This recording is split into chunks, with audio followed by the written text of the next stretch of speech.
And this has nothing to do with salvation. He's already a believer. But we will return. He held nothing back from God. And that is a demonstration of his faith. And that is what James is saying. These two people, Abraham and Rahab, are different as night and day. But they had one thing in common: faith. They had faith that leads to action. They had real faith. And if you know the story of Rahab, it's in Joshua chapter 2. We won't turn to it. But Joshua sent these two spies into Jericho. You remember they're going to take Jericho, and he sent two spies in. And they stayed at an inn, and the innkeeper was Rahab. And she confessed to them her fear, for she knew that God was with them. And they told her how she could express her faith.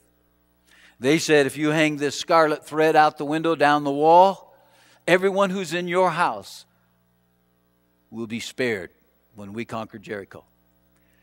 And she believed. And she hung that scarlet rope out the window. And when Jericho was conquered, there was only one family spared: the house of Rahab.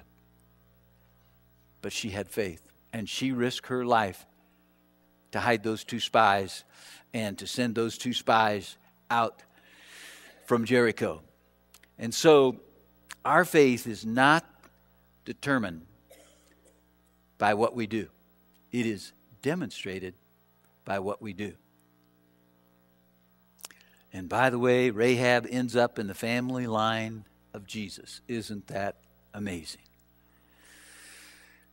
You have heard about this story. You perhaps don't remember his name, but a man by the name of George Bolden. George Bolden walked across Niagara Falls on a tightrope. This was many years ago, and thousands of people came to watch. In those days, people didn't have TV. They didn't have football to watch, college football, NFL, and all those things to entertain them. And so they had to find something to entertain them. And so they came to watch this guy walk across Niagara Falls on a tightrope. And he walked back and forth across, and everybody was amazed. And so then he took a wheelbarrow and loaded it with dirt and walked across, and everybody was just in absolute amazement.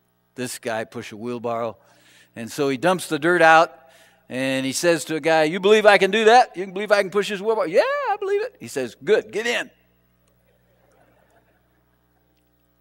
Hop in." And you know what the guy said? "No way. No way." Listen, I'm telling you this. What James is saying is, I'm talking about a faith that hops in the wheelbarrow.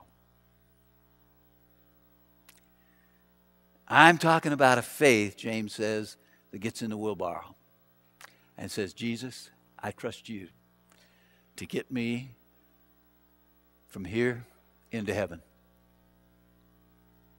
That's the kind of faith that James is talking about. Real faith that is demonstrated. And the Bible says in 2 Corinthians 13, test yourselves to see if you are in the faith.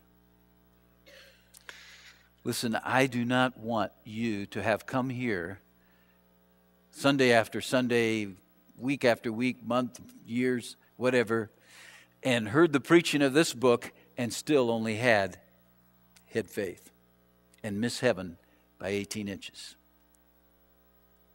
I fear that someone would slip out into eternity and say, "You know, I just didn't really believe in Jesus. I didn't really trust in Him." And the Bible says, test yourself to see if you're in the faith. Examine yourself. Or do you not recognize this about yourselves, that Jesus Christ is in you, unless indeed you fail the test? You see, a body doesn't have faith by action. A body has action because it has life. And James says, the body without the Spirit is dead, so also faith without works is dead. And I want you to know, in our churches all across America today, there are people who think they believe, but it's not there. It's not real. And that's scary.